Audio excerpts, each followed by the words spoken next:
Monsieur le Président, Mesdames et Messieurs, merci de votre invitation à participer à cette réunion sur la sensibilisation. Et j'ai 5 minutes pour vous dire pourquoi et comment le SIGREF s'est intéressé à un serious game. Et enfin, vous dire quelles sont les quelques spécificités que le SIGREF a voulu donner à ce serious game. Alors, naturellement, le thème de la sécurité, dans les travaux du SIGREF, vous le savez, c'est présent pratiquement depuis 45 ans, c'est-à-dire depuis l'origine de cette association de grandes entreprises. Et aujourd'hui, les 139 membres du SIGREF sont préoccupés par la transformation numérique. Et Agnès Touraine, qui est la présidente de l'IFA, l'Institut français des administrateurs, disait que lors de leur dernière assemblée générale, 56% des grandes entreprises avaient évoqué devant leurs actionnaires leur stratégie digitale. Donc on est bien au cœur de cette préoccupation aujourd'hui. Et notre conviction au SIGREF, c'est que la transformation numérique et la cybersécurité sont indissociables.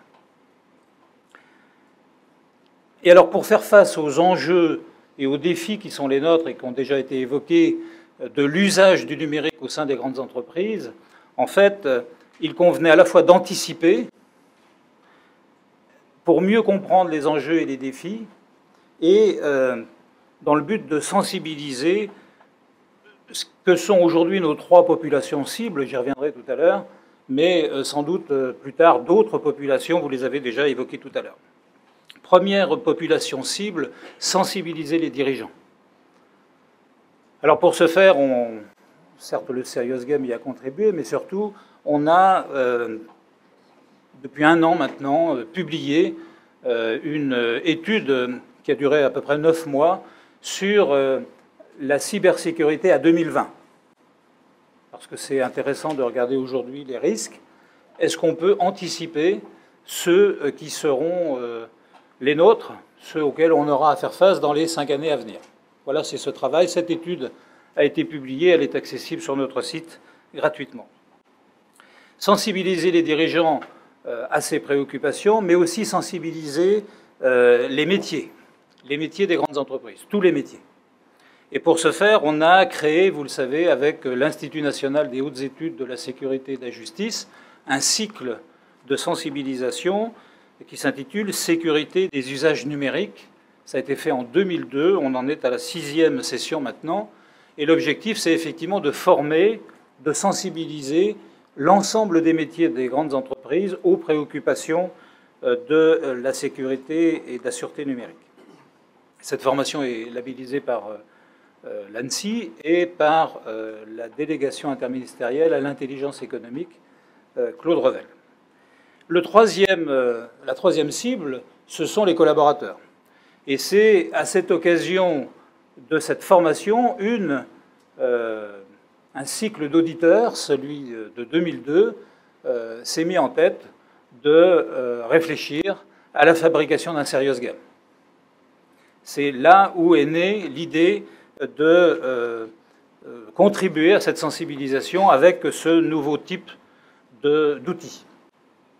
Alors je voudrais maintenant en venir aux 3 singularités que le SIGREF a voulu donner à ce serious game. La première, c'est le résultat d'une mobilisation générale. Et cette mobilisation générale, elle est du fait des entreprises, puisque ce serious game a été financé par un financement participatif, ce qui a naturellement contribué à réduire les coûts. Et deuxièmement, un cahier des charges qui a été élaboré par 15 auditeurs. Et donc, je dirais que c'est le produit d'une intelligence collective de praticiens de ces sujets. Et ce n'est pas l'émanation, je dirais, de consultants ou d'autres thèmes de ce type. La deuxième spécificité qu'on a voulu donner à ce serious game, c'est de valoriser la fonction système d'information des grandes entreprises.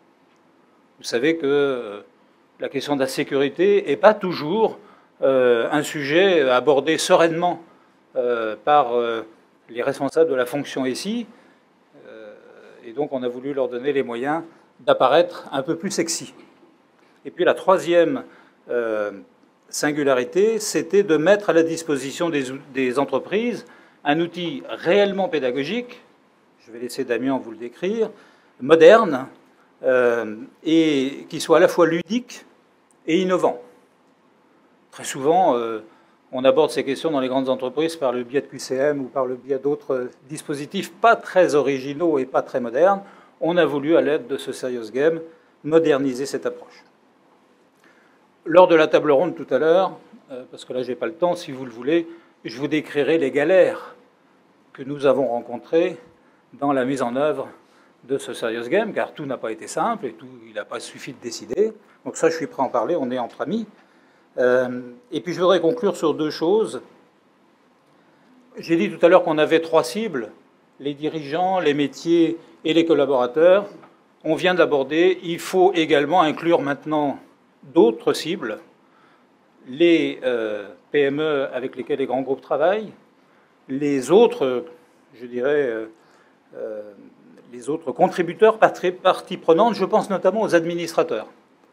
On a fait avec l'IFA un travail sur la sécurité des risques numériques pour former les administrateurs des grandes entreprises aux risques numériques.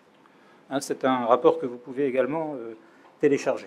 Et puis, il faudra bien en venir, ça a déjà été abordé, à la question du grand public.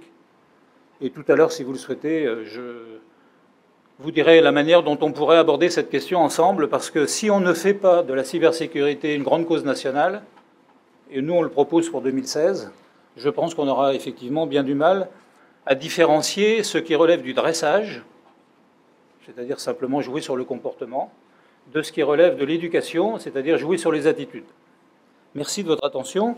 Et puis maintenant, Damien, qui est le directeur général de Dyson, qui est l'entreprise auquel le SIGREF, après un appel d'offres, a confié la réalisation de ce jeu, va vous décrire effectivement la manière dont on a procédé. Merci de votre attention.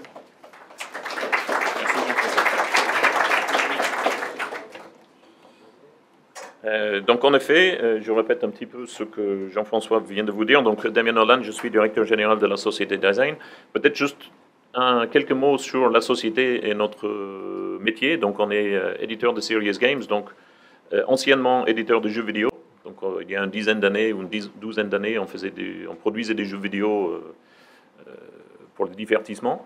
Et il y a une dizaine d'années, on a transformé notre métier en éditeur de Serious Games, c'est-à-dire on fait des jeux vidéo, mais qui ont d'autres objectifs, donc des objectifs typiquement sérieux, en ce qui nous concerne, donc essentiellement des outils pédagogiques.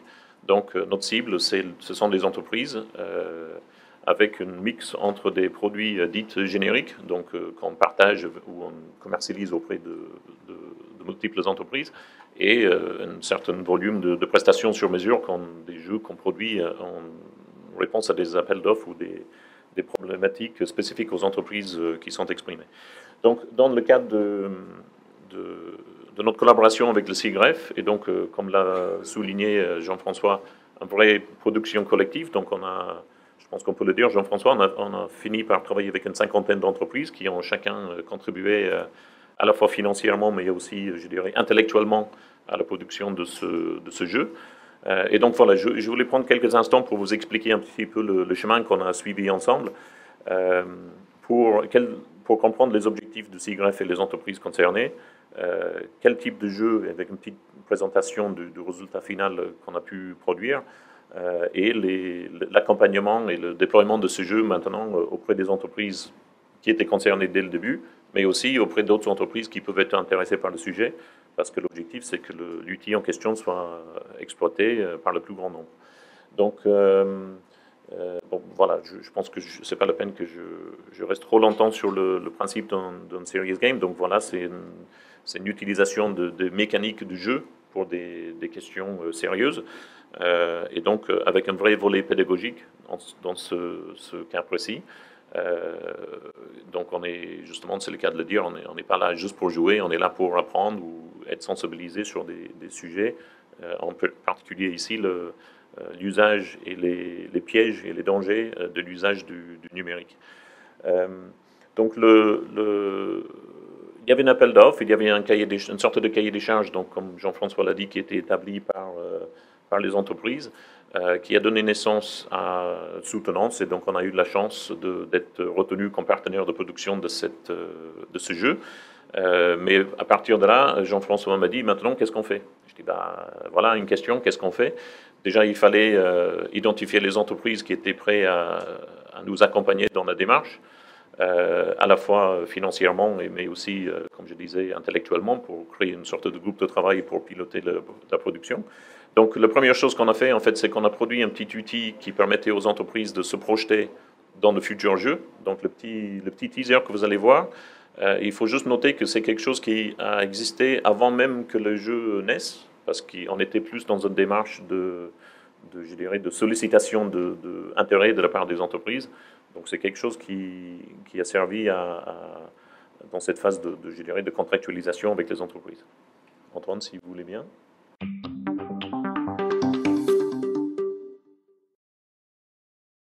100% des entreprises protègent leurs données. Logiquement, très peu d'entre elles ont dû connaître une faille de sécurité lors des 12 derniers mois. Oups, 73%. Comme quoi, on n'est jamais trop prudent. Chaque seconde, notre environnement déborde d'activités. Des gens comme vous et moi, qui chaque jour génèrent des millions de données sensibles, en envoient, en reçoivent, les partagent aux quatre coins du monde. Mais qui veille sur tout ça?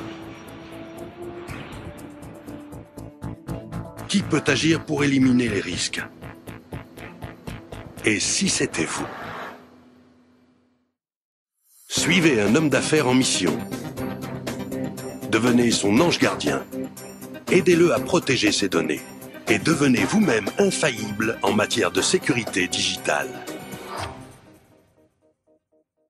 Donc voilà le support qui nous a permis donc justement de confirmer l'intérêt d'un certain nombre d'entreprises. Donc on a réuni les financeurs, je dirais, pour produire le jeu. Et donc on s'est lancé dans la création d'un jeu d'aventure dans lequel on a pris l'essentiel déjà les souhaits du SIGREF en termes de messages pédagogiques qu'on voulait transmettre. Donc il s'est manifesté dans un cahier des charges donc, qui réunissait un certain nombre d'instances de la vie de tous les jours qui pouvaient être des moments, je dirais, de danger par rapport à la sécurisation de nos données, etc. Et donc on a cherché à réunir l'ensemble de ces différents cas, ne pas justement dans ce qu'on aurait pu faire, une sorte de quiz, etc., mais intégrer dans un scénario permettant de faire une véritable histoire qui se déroule dans le temps et qui permette aux joueurs de piloter un ou plusieurs avatars tout au long de cette aventure et qui allait les mettre face à des pièges et des dangers divers et variés. L'important étant que ces dangers-là, c'était pas la programmation informatique ou à l'intérieur même, je dirais, de l'écran de l'ordinateur. Ce sont des incidents ou des moments de vigilance de la vie de tous les jours.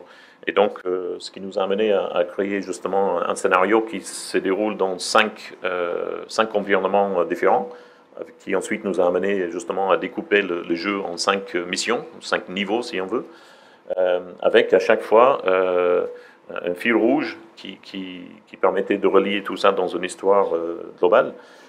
Donc on a deux protagonistes qu'on retrouve donc, dans l'entreprise, à leur domicile, dans un lieu public, dans une gare, dans un train, et à l'hôtel, et voire même chez le client, leur propre client, chez qui ils sont rendus pour faire une présentation d'un projet un peu secret, en tout cas innovant, qu'il fallait surtout protéger vis-à-vis de la concurrence. Et donc, parmi les enjeux, bien sûr, c'était de comment capter l'ensemble de ces éléments et le message pédagogique qu'on voulait transmettre et le rendre suffisamment attractif, parce que le sujet étant ce qu'il est, parmi les pièges ou les difficultés qu'on avait, c'était quelque part de le rendre attractif ou trouver un moyen de faire en sorte à ce que chacun d'entre nous puisse s'y intéresser de façon, je dirais, relativement durable et pas juste jeter un œil pendant 30 secondes.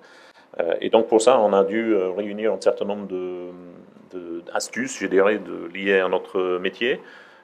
Donc on a fait un jeu qui a vocation d'être assez attractif, donc un univers 3D, temps réel, avec une certaine qualité de graphisme, etc., qui fait que c'est autre chose qu'un simple QCM ou quelque chose qui soit purement textuel. Avec une scénarisation justement vivant, avec des phases d'action, une sorte de dynamisme dans le jeu. Donc le joueur est un véritable acteur de ce qui se passe dans le scénario, c'est le principe même de ce type de jeu. Mes choix, les conseils, les orientations que je vais donner aux avatars vont avoir une véritable influence sur l'issue du jeu et ce qui va suivre.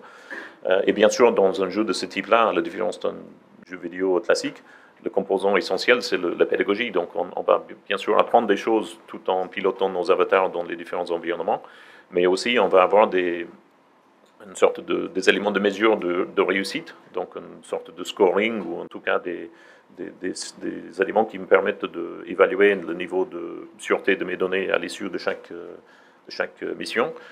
Et donc, on a aussi travaillé, donc, bien sûr, avec le SIGGRAPH et les entreprises, aussi bien que l'ANSSI et d'autres sources d'informations ou de conseils sur ces différents sujets, pour bâtir donc, ce qu'on appelle dans notre métier des bilans pédagogiques. Donc à la fin de chaque mission, on a un retour sur ce qui était bien, moins bien, les pièges à éviter et des conseils sur comment faire mieux. Et aussi, une petite astuce qu'on a intégrée dans le jeu, c'était la notion d'un concurrent qui, en permanence, cherche à tout savoir sur ce qui se passe dans notre entreprise et ce fameux projet qu'on essaie de piloter. Et donc, on avait la possibilité de faire intervenir ce concurrent à la fin de chaque mission. Et globalement, le niveau d'info que le concurrent avait sur le projet était inversement proportionnel au niveau de sécurité que j'arrivais à avoir sur mes données. Donc deux phases, je fais rapidement parce qu'on est pris par le temps. Des phases d'action, donc c'est vraiment quelque chose de temps réel où on travaille justement, on a beaucoup entendu ce mot cet après-midi, les réflexes. Donc c'est une question de réflexe, tout se passe en temps réel. J'ai un temps limité pendant lequel je dois agir, je dois faire des choix. Et un autre niveau d'apprentissage et un autre type de pédagogie qui se joue dans l'autre moitié de chaque mission, qui est une phase de réflexion. Donc j'ai la possibilité de faire des choses de façon plus posée, des problématiques un peu plus complexes à résoudre, mais j'ai le temps de le faire sans être pris par l'aspect temps réel. Donc, qui est aussi une façon de maintenir l'intérêt du joueur, donc éviter d'être systématiquement dans la même chose, mais varier l'interaction, varier le type de jeu. Donc voilà, tout ça a donné naissance à le jeu, et ici on a un exemple d'outil qu'on propose aux entreprises donc pour faciliter la communication lors de ces phases de déploiement de jeu, et qui est plus le reflet du jeu finalement produit.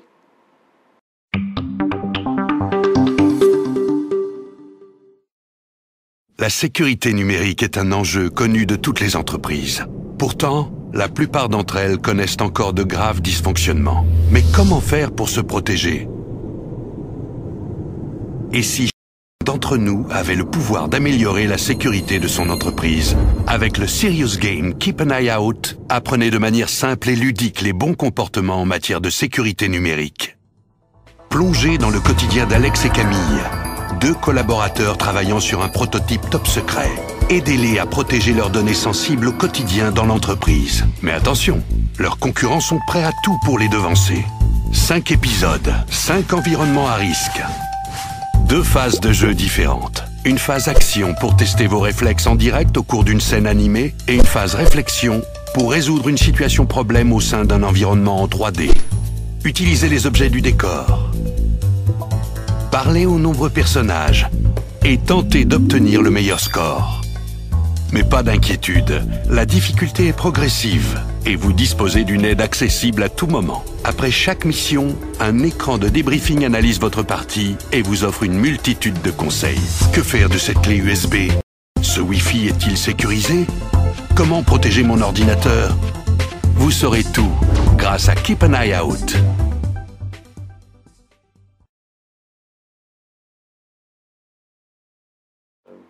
Donc la production de ce jeu s'est déroulée sur une période d'à peu près 6 mois. On a livré donc progressivement si on peut juste revenir, Antoine, s'il vous plaît, sur le PowerPoint.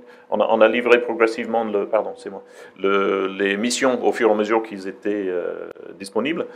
Et donc tout ça s'est déroulé, la livraison de ce premier épisode, c'était au mois de janvier, le 5e au mois d'avril. Et maintenant, on est dans une phase d'accompagnement des entreprises pour le déploiement de l'outil auprès de l'ensemble de leurs collaborateurs, sachant que le financement de chaque entreprise a donné possibilité mise à disposition de l'ensemble des collaborateurs sans limite de nombre, et ça jusqu'au 31 décembre 2015, avec une version en ligne et également le même jeu sous forme de tablette, compatible tablette, Apple, iOS, Android, en anglais et en français. Et donc, Antoine Bajolet de TDF qui va nous donner un partage d'expérience justement de cette phase de déploiement au sein de l'entreprise et peut-être aussi la phase de production qu'il a vécue, bien sûr, avec nous. Voilà. Merci. Bonjour à tous, donc je suis Antoine Bajolet, je suis le RSSI de TDF. Donc, je vais vous parler en quelques minutes, il m'en reste moins de 3, pour vous parler du déploiement du Serious Game à TDF. Donc, TDF en quelques mots, je vais le passer, évidemment. Donc, et arriver à la situation qui a conduit TDF à participer à l'aventure du Serious Game, c'est-à-dire qu'avant le déploiement du Serious Game à TDF, c'est-à-dire au début de l'année, TDF était, comme beaucoup d'entreprises, à pratiquer une sensibilisation un petit peu à l'ancienne, c'est-à-dire sous forme de sessions de formation avec un certain nombre de collaborateurs en groupe qui écoutent plus ou moins passivement une présentation avec un nombre de slides oscillant entre 40 et 50. Et donc, évidemment, c'est soporifique pour les collaborateurs et ça ne change absolument pas les comportements, y compris après la fin d'une campagne de sensibilisation. Les choses qu'on constatait qui fonctionnaient à TDF restaient les messages d'alerte en cas de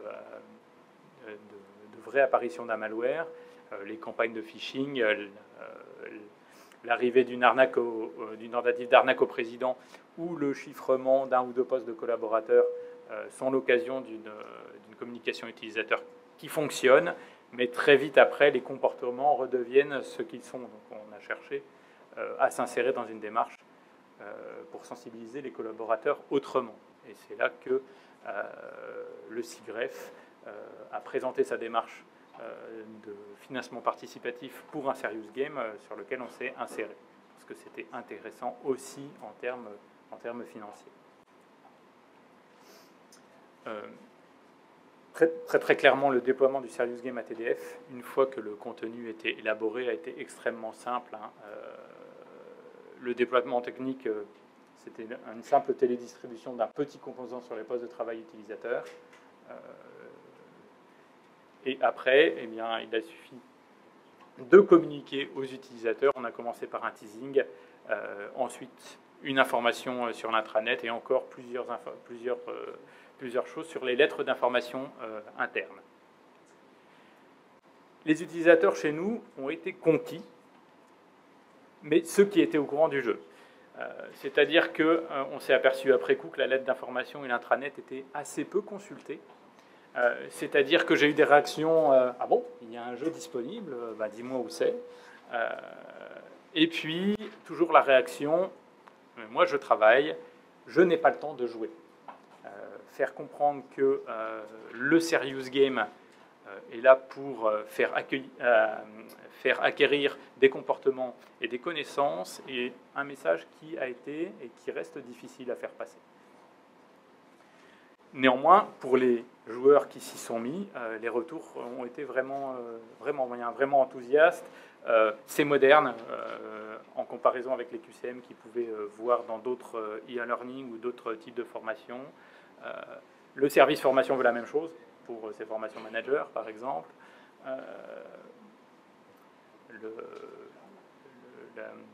Les joueurs y reviennent pour obtenir le meilleur score quand ils se trompent, ce qui les oblige à repasser par les différents messages pédagogiques. En tout cas, l'expérience est concluante de notre côté. Et je vous remercie.